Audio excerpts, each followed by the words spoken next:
welcome to episode 7 of Get Lit. Welcome to 2017, everybody.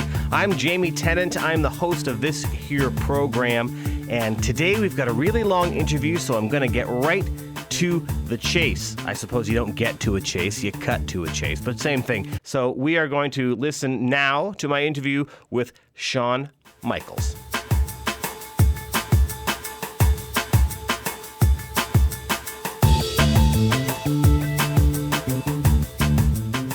Sean, welcome to the show.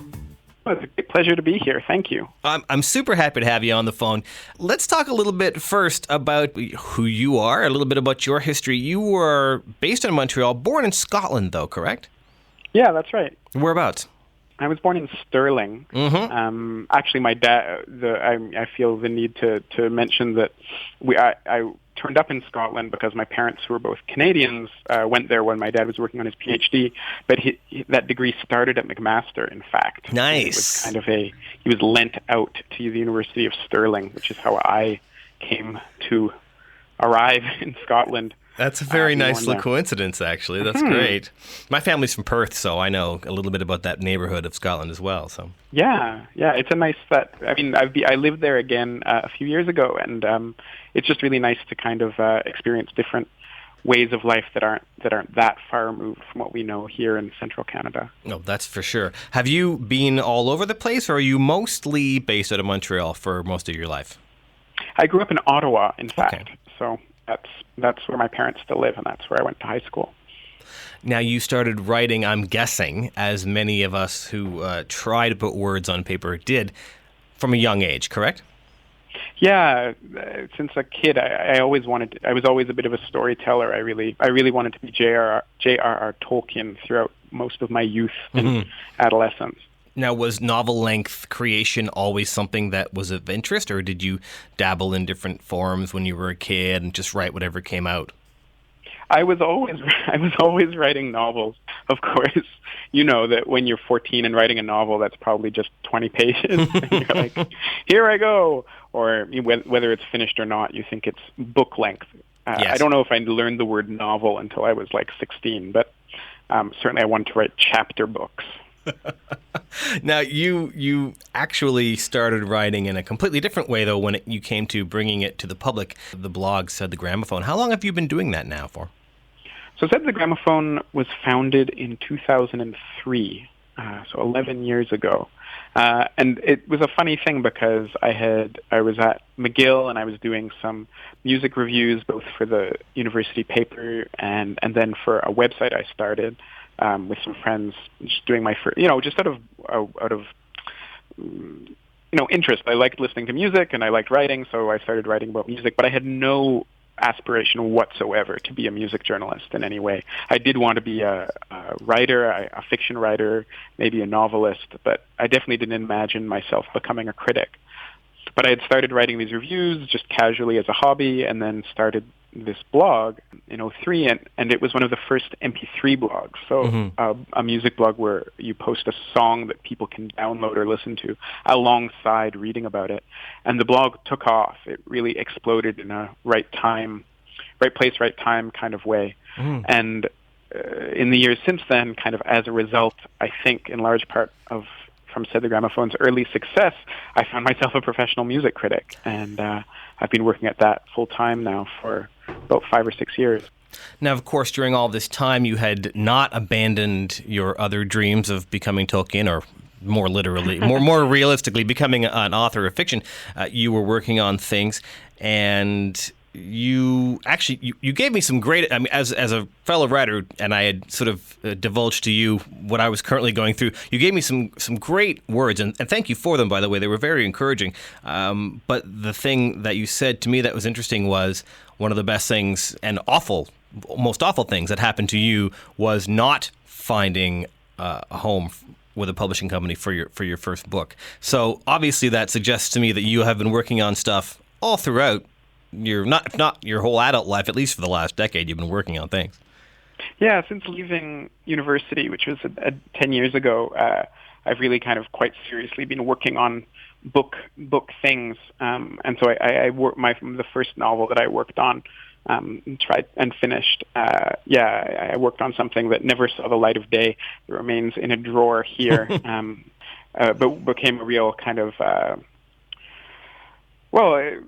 everything is grist for the mill, and I think finishing that kind of was a really interesting lesson in learning that I could finish, I could write a whole book. And then when it became time to work on, okay, what's next? There was something much easier to having done it. You've done it once, I can do it again. Yeah, exactly. It just shows you that you're capable of finishing the marathon. Next time you can work on improving your time, kind of thing. Yeah, that's right. So the most recent project, of course, you did find a home for it, found itself a home, however you want to look at that. The story is called Us Conductors, and his real name, was it Leo Sergeyevich Terman? Was that his full name? Lev Sergeyevich Terman. Right. He, of course, was a prolific inventor, and while this is sort of the thing he's most known for, he invented everything from motion sensors to altimeters, I suppose, as well. But the first metal detectors for Alcatraz. Yeah. Right. Yeah. Exactly. What about this person and this life intrigued you enough that you wanted to take a novel-length swing at telling his story? Because, how did you find out? Like, basically, what was the genesis? How did you, I'm sure you already knew what a theremin was, but when did you learn about him, and when did this sort of tweak the imagination in such a way that you decided you wanted to tell this story? Well, I think that most of us as writers, everywhere we go, we're kind of hauling around a big sack over our shoulder that we're gradually putting, bits and pieces of things into whenever, at the moment that we glimpse them. So it could be someone you see at the train station, or a sentence you read in a book, or a story someone tells you. And so with the story of Lev really came to me in that last way. A friend of mine just told me in passing the kind of thumbnail sketch of Lev's life. Oh, do you know the story of the inventor of the theremin? No, he was a Russian inventor. He invented this thing. He came to America. He fell in love with a young musician called Clara, who spurned him. She went on to become the greatest thereminist of all time. He eventually disappeared in the night, vanished back to Russia, and was sent to the Gulag. It was that kind of little thumbnail. And my immediate reaction wasn't like, oh, time to start writing a book about this. It was to just place that in the bag. And then that, as sort of, and that was, I don't know how long ago, maybe 7 or 8 years. And then as time went on, as other sort of events in my life unfolded, and you start to sort of just think about the kinds of stories you want to tell, or questions and riddles of human emotion and ideas that you're thinking about, those different disparate parts begin to coalesce with some of the ideas and images you've collected. So for me, this story kind of came burbling back up when I was trying to think of a way to, I don't know if it was even that deliberate.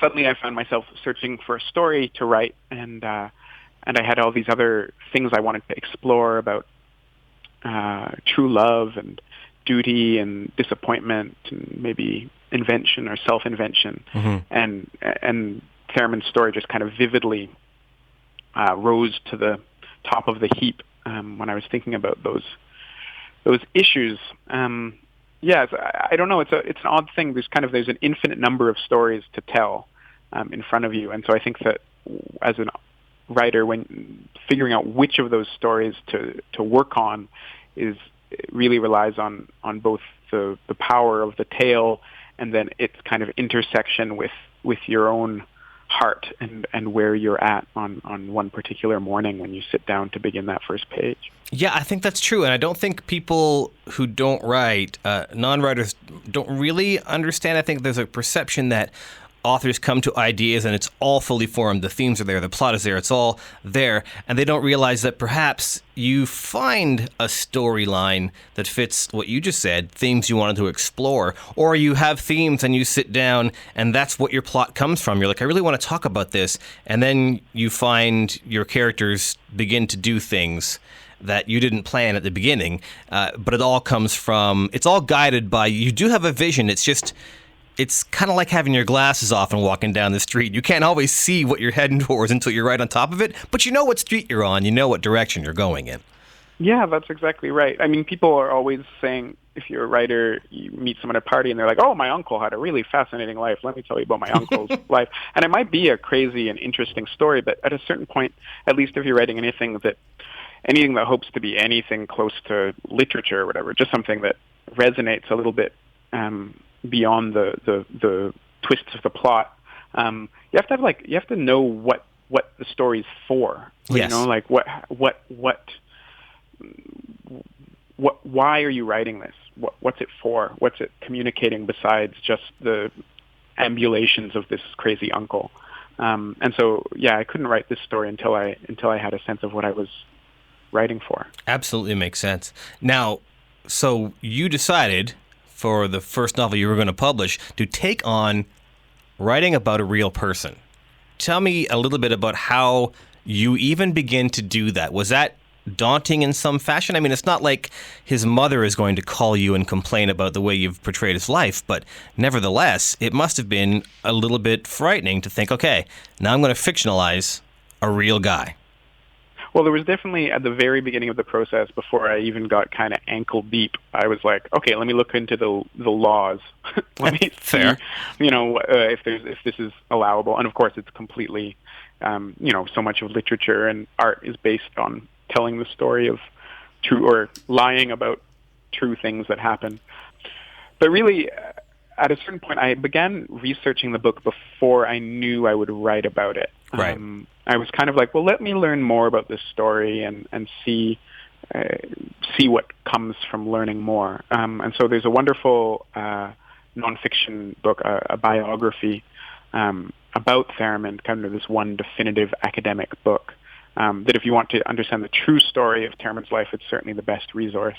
And so I started reading that, and what happened, I mean, I guess the best metaphor I can think of is if you're reading a book and then suddenly some passages just kind of like instantly, invisibly, mentally start getting highlighted.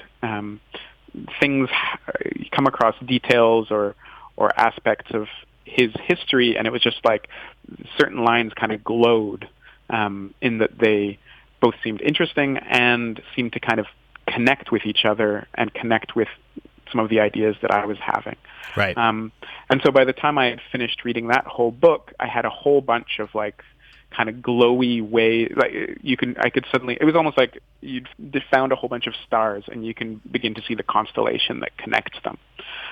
And so the book, in terms of the work of working with a real life and real history, it came out of, okay, that initial constellation, plucking out those historical facts that kind of connect the dot that I could then hang a story on, drape Right. a story over. Yeah.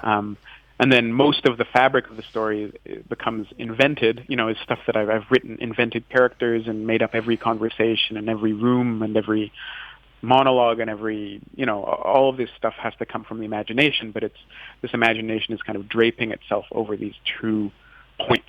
So you didn't let that whole fear of not being true to the real story hang over you. You divorced yourself from the real Lev Sergeyevich Theremin and your version pretty early on in the process. Yeah, I knew as soon as I decided that I wanted to maybe work on this, although Lev had this really fascinating life I was drawn to it because it seems like it must be fiction. He was a Russian physicist who became essentially one of the biggest celebrities of the early 20th century. He was traveling the world, being treated like a king, meeting Rockefeller and Gershwin and Eisenstein and everyone. He went to America, lived at the Plaza Hotel, went dancing, all these crazy inventions. The Great Depression happens. There's all these strange love affair relationships. He returns to Russia. He's sent to the Gulag in Siberia. Later, he works in espionage, spying on the American ambassador, and even spying on Stalin himself. I mean, it's such a dramatic story. However, I knew that I wanted to be very clear. I mean, I wanted to work first from my own. I wanted to be selfish and tell the story I wanted to tell. So one of the very first decisions I made was, for instance, I'd been thinking about the character of Lev and how I would treat him. He's this very bookish he's a really smart guy and nerdy scientist, but I wanted to kind of put him in his physical body. The theremin is this strange mixture of this esoteric science, electrical fields kind of physics principles, and then this bodily presence. You have to have a certain physical control to play it. And so I had the idea to make him a kung fu practitioner. Yes, which is not necessarily the case. It's absolutely not the case. It's drawn from nothing. I decided he would do kung fu, and I would, in fact, even in my book, he would kill at least one person with kung fu over the course of the story, and all of that is completely false. And I thought that by making such a bold, clear decision, my Lev kills someone with kung fu, that there could be that it would be clear that I'm not setting out, I'm not doing this isn't a book of inaccurate history. Yes. It's a dreamed up fictional story. Absolutely. Well, you've done the same thing, obviously, with the narrative voice. Clearly, you can't be inside the head of a man ever, let alone a man who's been deceased for some time. And so you came up with this narrative voice that, not having read any other fiction by you, I don't know how close that is to your natural narrative voice, other than, the blogs. But that must have been... obviously, everything is a conscious choice. It must have been an interesting choice for you. Did you have any stop-starts with that? Did you know what his voice would be like when you sat down? Did you, in the editing process, have to take out things or change things to be consistent? Because I found the character very much seemed to suit who he was, his time in history, his place or places on the planet. I bought it from the get-go. Was that something that came naturally to you, or did you go back and forth and struggle with that a little bit? Well, thank you. I didn't.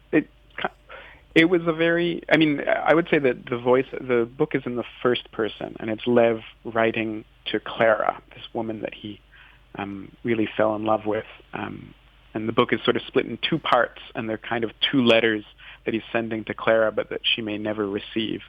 And when I was first in that earliest phase, when things are just kind of coalescing, or you're trying to figure out where you stand before the book's really started, one of the first things that came to me was Lev's narrative voice, his tone at the beginning of the book, this kind of slightly romantic, slightly overflowing, sort of innocent, sort of bookish innocent, this voice of a kind of bookish innocent writing to this woman that he's really fallen for, and maybe someone who both sounds very smart and clever, but also a little bit self-deceiving or deluded.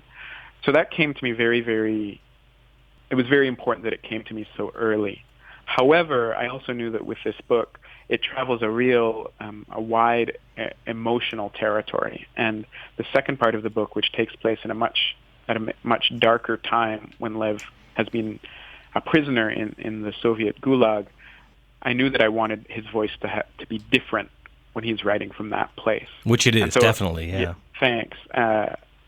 So that took a little bit more work to figure out, to refine and find exactly, how do you make a character that is both recognizable, it's the same person at a very different time, and how do you show that he's undergone these changes, but not show too much, not make it suddenly this kind of weird, treacly, despairing guy. Well, one of the things, too, that works is because, as you pointed out, it's written as letters, which may or may not be received. That allows you to take his inner thoughts and, as anyone would, make them, write them in a way that if you were trying to do just a first-person story, it might seem too mannered, or somehow not realistic to a person in the way they would express themselves. But I found that because you do that, you kind of accept that off the skip, and you accept the voice off the skip, and it does allow you to be a little more figurative with your language. I'm not saying that you're flowery or anything. I just mean that it maintains a sense of realism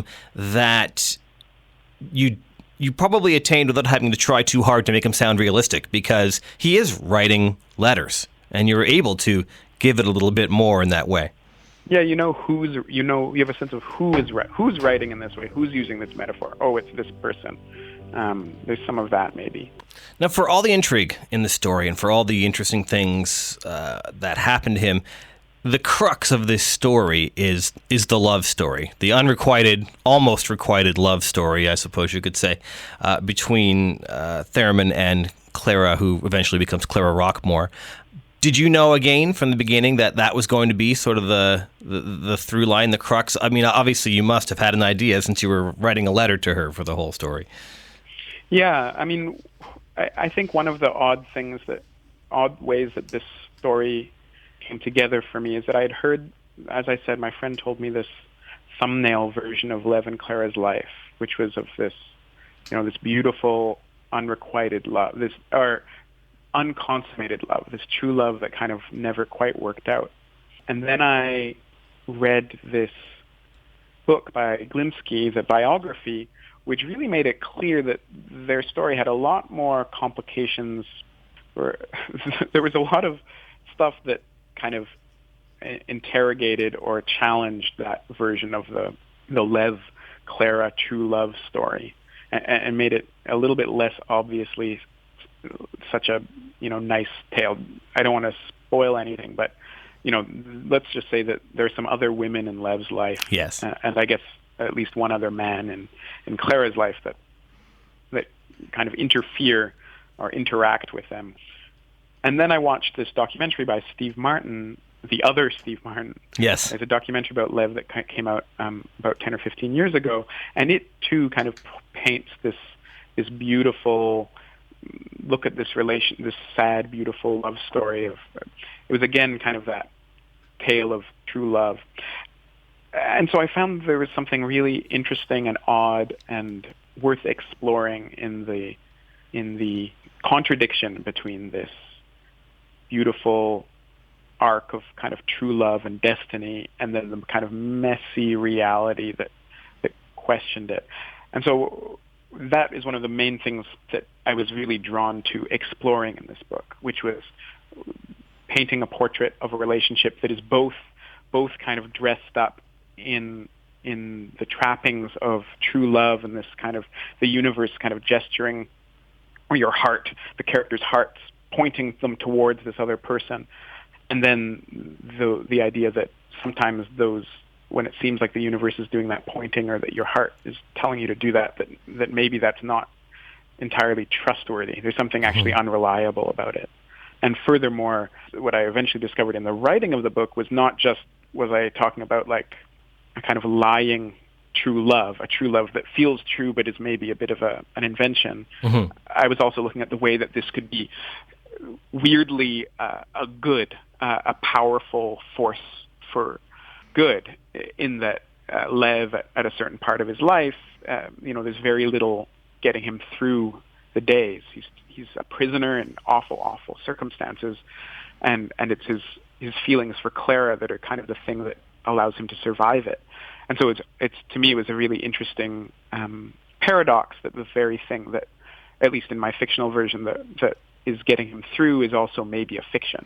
And I think that speaks to a lot of the power of fictions in other aspects of our lives. Exactly. In many aspects of our lives, and relationships tend to be often, unfortunately, the fictions we make up for ourselves. But often it's not unfortunate, because it can be a positive thing. And I think we can all look back at moments in our lives when maybe something, when we look back on it, we go, oh, it wasn't exactly like that now that I think about it. But at the time, I kind of needed it to be. Yeah, well, it's both. There's something odd that I feel like, that there are these stories that we tell ourselves, or that we learn, or that we imagine about the world around us, that are both like somehow hollow and fake and terrible because they're not true, and yet also there's something kind of beautiful to the fact that a fiction can be an engine in our lives, sometimes for really great positive growth or happiness. So the book is now out and subject to the exciting experience of your first reviews. I'm sure that's been a wonderful thing. But from what I've read, mostly positive, so I guess it hasn't been all that bad. Well, it's been. I find it has really changed some of the way that I look at my work as a music critic, because of how horrible reading reviews can be. Not so much that we shouldn't write bad reviews or blah, blah, blah, but it's made me kind of a little bit more aware of how how easily sometimes I will just dismiss something. And it's one thing to dismiss it in private to myself or to my friends. It's another to publish something that's just like, Something like that. When someone really has poured hours and years and so much of their life into, I think to some extent it made me realize that my responsibility as a critic is to take everything a little bit more seriously than just an Yeah, I think as a music critic too, having done some myself, you think you understand the line in your head between your objectivity and your subjectivity, but it's not until you really start looking at someone talking about your work when you start to see, well, I'm not so sure about now what I'm writing. I really have a problem with certain types of reviewers, and I don't need to get into that's a whole other conversation. But having done it myself, I don't hate critics. I just think that sometimes I'm left not understanding why they bothered. And why did they say anything about it? Or maybe having standards that don't make sense. It's like there's lots of music that you and I might not like, but if you're going to pick up a One Direction record and review it, well, why? You probably don't. Well, maybe I'm wrong, but you might like them. You probably don't find yourself a big fan of One Direction, so why write that review? I don't understand the purpose, and I find that with literary reviews as well too. So if I ever get published, God willing, I'd be terrified to even crack any of those pages open and read that. So I can't imagine what that process is like. Yeah, it's odd because I'd had all sorts of conversations with musicians over the years about the role of music criticism and et cetera. And suddenly I was having very different conversations, which wasn't about what's the role, like what's it for, but it was really like, okay, how do you emotionally deal with the fallout from a bad review? Yeah. Do you read your reviews? Do you not? Like this kind of much more utilitarian self-help. What do you guys do when this happens? How do you feel? Rather than like an existential crisis about it. Yeah, it's probably the best way to go. I mean, you must be willing to engage that emotionally on some level, or else you would never try to get something published in the first place. It's not like that's a blind side. It's not like you don't know that's going to happen. Yeah, that's true. I think I am curious about the judgment of the world against me, but it can still turn your day kind of black when you realize how deeply someone cannot get what you did. Oh, absolutely, and that's it too. It's not getting it, not saying that there's one objective thing to get, but I mean, for me, getting something is an internal process, and there's no other language that I have for it yet. Maybe I'll come up with some someday, but it is just not getting it. Not that they're stupid, it just didn't, the pathways didn't connect in the same way that you would have hoped, that you think are obvious, and they don't think that way. But the reviews that I've read have all been pretty good, so this is great. I think the book, as I said, I really, really, truly, deeply enjoyed it. It had an emotional moment at the end that I won't talk about because it's not even part of the story. It's just the 2 pages at the end where you sort of update what happens with their lives. Something there after the emotional buildup of the novel just really was very poignant to me. So it was the last 2 lines. Oh, wonderful! I believe, and it was great but it wasn't that those last 2 lines were so packed with emotion. It was everything that came before, and then bam, here's this. So, Sean, thanks for being on the show today. I appreciate your time. We've chatted for a little longer than I expected. So it was a delight. I hope we can talk again soon, Jamie. Absolutely. Well, you're going to have to publish another book soon, so we have an excuse. And that's it. We're out of time. I gotta go. Thank you for listening today. I really appreciate you tuning in. The music is by Afternoons in Stereo. I'm Jamie Tennant. The station is 93.3 CFMU, cfmu.mcmaster.ca. And don't forget, Sunday the 8th at the Staircase Theater. It's lit live, 7:30 p.m. Go check out some great readings. Thanks, everybody.